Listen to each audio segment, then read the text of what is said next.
To the Point with Michael Williams.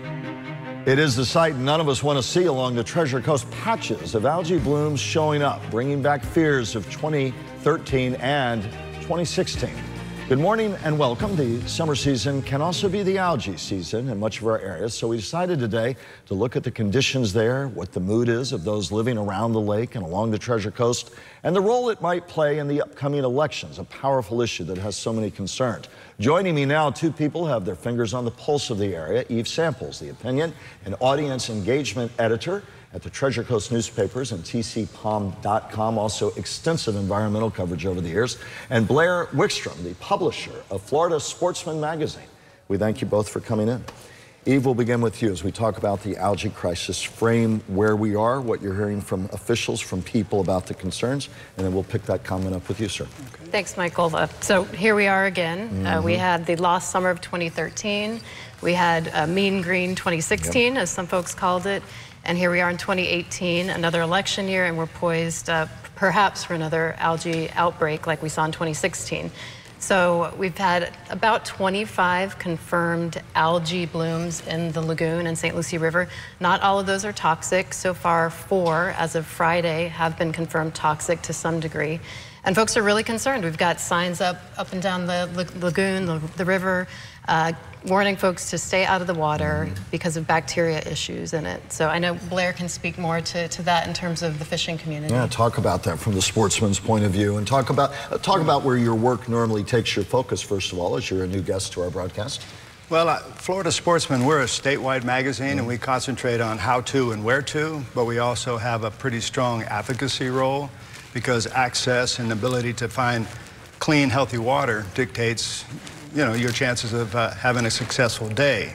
And what we've got now, in terms of this year, last year, 16, 13, it's going to continue to happen just because our government, we're prioritizing sugarcane over the health and safety of humans. And as long as that continues, we're going to continue to see events like we're seeing now. Amplify that comment. And I assume you're talking about the whole issue in this gigantic plumbing system that begins with Lake Okeechobee and really to the north in the Kissimmee River Basin, and east and west, the Caloosahatchee West, St. Lucie Estuary and River East, and on to the south. Your concerns about the need to send even more water, in your mind, south, and you believe there's political impediments to doing so. Without a doubt. Sugar, we manage our lake for sugar. They require 2 feet of water for a year's worth of sugarcane. That's approximately 300 billion gallons of water. 300 billion. That's the equivalent of the city of Stewart living on a year's worth of water for 500 years. That 2 feet of water is required for a year's worth of production of sugar. And that's why the lake is kept high, and that's why we continue to have these problems. To give them the amount of water they need at the time they need it, in your argument. Eve, pick up on that. The debate is ongoing. You hear agricultural interests say, listen, we have a right to be here. We've been here a long time. We benefit, they argue, as do 6 million of us living along the coastline who count on the lake and that plumbing system for our drinking water. This always becomes a contentious issue. Pick up on that from the coverage you've done. Sure. So our editorial board at TCPOM has weighed in on this multiple times, and it's an issue of how much land is controlled south of the lake. And of course, we want a thriving farm economy in Florida, but we also want a place to send in clean water south of the lake so that it doesn't have to be discharged east to the St. Lucie River and west to the Caloosahatchee. And as you mentioned, this is part of a vast plumbing system throughout all of Florida. We need water supply in South Florida. Florida Bay suffers from hypersalinity. Blair and I were talking about that on the drive here. And if we can find a way to send more water south, clean it, move it south to the Everglades and eventually Florida Bay, we're all going to be better off. And there is a plan in the works to do that. And we're talking in part about the reservoir that, in fact, the WRDA bill in Congress, it's the water bill that has to be renewed, and they just pushed it through the House. I think we're still waiting for Senate approval. And it's important because the feds would put in about 800 million of the 1.6 billion for the reservoir south that I presume from the nods you think is part of the solution, sending more of that water south. It is, but without a doubt, in the federal side of things, the Corps is concerned that there's not enough land to treat the water and send it south. Even with this reservoir plan, that's your concern? Oh, yeah. Yeah. And that is an ongoing concern. The ag interests say, see, you're getting your foot in the door, then you're going to demand more, then back to the contentious issue of how much more, what will it mean in terms of jobs, sugar acreage, agricultural acreage, and the like. Sure. Well, when this Senate Bill 10 was proposed with the reservoir plans, it was much, much larger than it stands today. And those plans were watered down, so to speak, in part because of the agricultural interests south of the lake. So what you're seeing now, though, are some changing tides in terms of who's supporting the sugar program and the Farm Bill, which of course impacts the value of land south of the lake. And Congressman Brian Mast in our district, District 18, who's up for re-election, has come out in support of those reforms. They didn't pass this year in Congress. Reforms that would include changes on subsidies? Yeah, it's not a subsidy per se. Price supports and import quotas that do protect the price, the market price of sugar.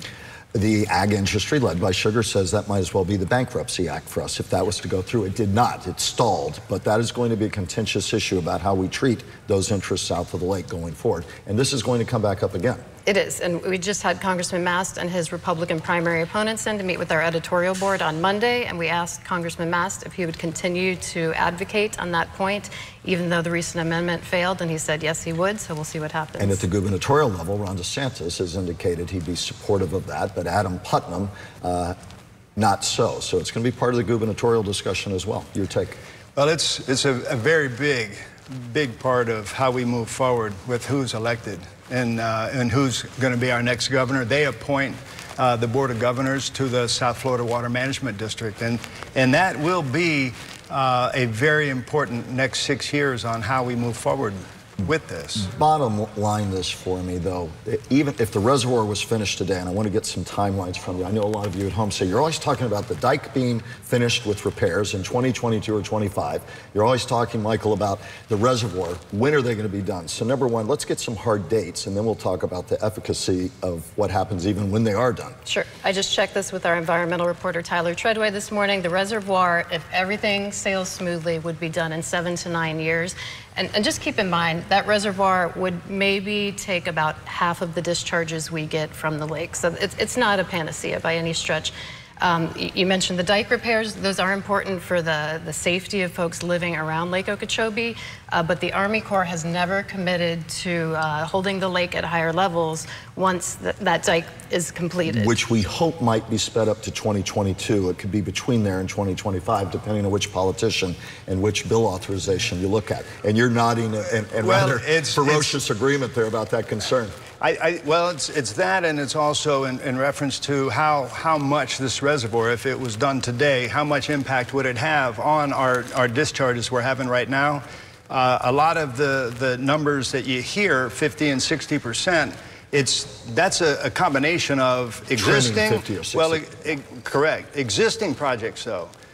The effect of the reservoir itself without the treatment marshes that are no longer included would probably be no more than 10%. Your bottom line argument is even when the reservoir will be done, in your mind, not nearly enough for the amount of water that needs to move south. Is that a fair statement?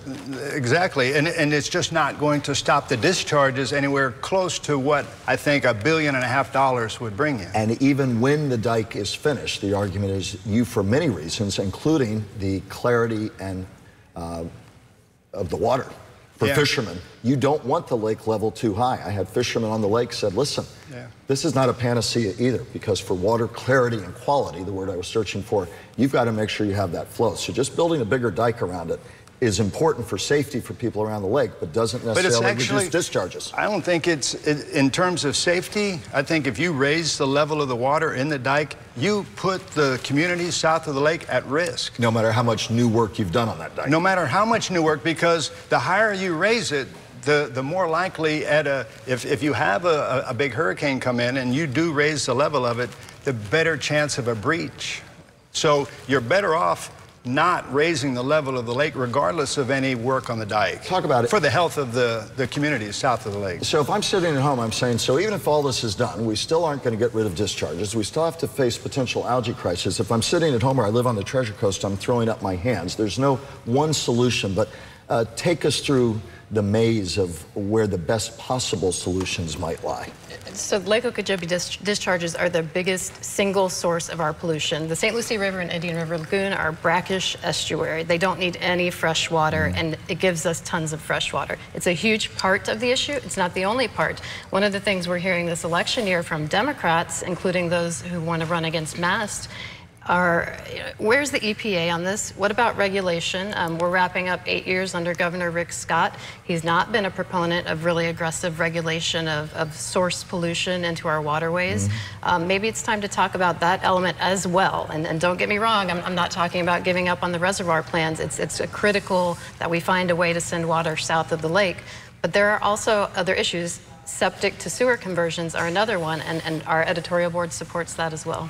From an economic point of view, for the sports industry, for the sports fishermen, talk about the dollars and cents of this. Well, it's from huge. Your perspective. It's huge. For the state of Florida, you're talking 180,000 jobs tied to the marine and boating industry, $15 billion economic impact in the state of Florida. But Martin County, sort of ground zero for the discharges, is the 31st largest county in the state. But when it comes to economic impact, it's the 7th largest.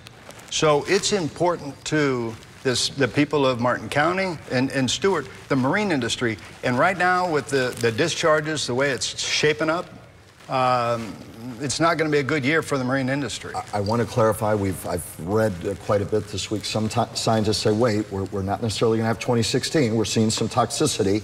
We don't know if it'll be as bad as 2016. Others say they certainly have that fear. For our viewers and listeners, bottom line this on where we stand and kind of where we move forward, because this is an issue we could talk about for many days and weeks and it won't be settled, but kind of lead us through the summer of where you think it will all go. Sure. So my son's enrolled to go to fishing camp in 2 weeks, and I'm hopeful that the water will be clean enough for him to attend. We're a little more optimistic than we were in 2016 simply because the discharges are starting a little later. We were in a bad spot before Memorial Day in 2016. So fingers crossed, but all it would take is one real bad deluge or a tropical storm to put us in a bad spot again. And we still, no matter how much reservoir work will be done in the years to come, still will have a debate about the need for more water to move south, still the debates about moving it through ag land and sugar land. Still the concerns about how high or low the lake level should be for water quality, still the septic concerns. So we're making incremental moves, but what we're seeing this year, as you said really at the outset, sums it up. It's what we're going to be dealing with till we have a much more holistic solution. We need to start managing the lake for the health of our people versus sugarcane. And I think when we do that, we're gonna be okay, because we won't keep the lake as high as we are, and it's not going to lead to discharges as quickly as of now. We wouldn't have had to deal with them this fast already. Blair, Eve, it's the beginning of a discussion that goes on and on and on. We thank you for beginning to help frame that for us. We hope to have you back later this summer as this issue continues to evolve. But thank you for your time today. Michael. And I would add, too, from the ag interest as well, I'll look forward to having them in as well. There's a lot of different perspective what's going on, and we'll look to have them in as well for their perspective as this ongoing issue vital to all of us continues. Thank you for being our guest. Thank you, Michael. Our political roundtable takes on the latest in the gubernatorial and Senate races next. Stay with us.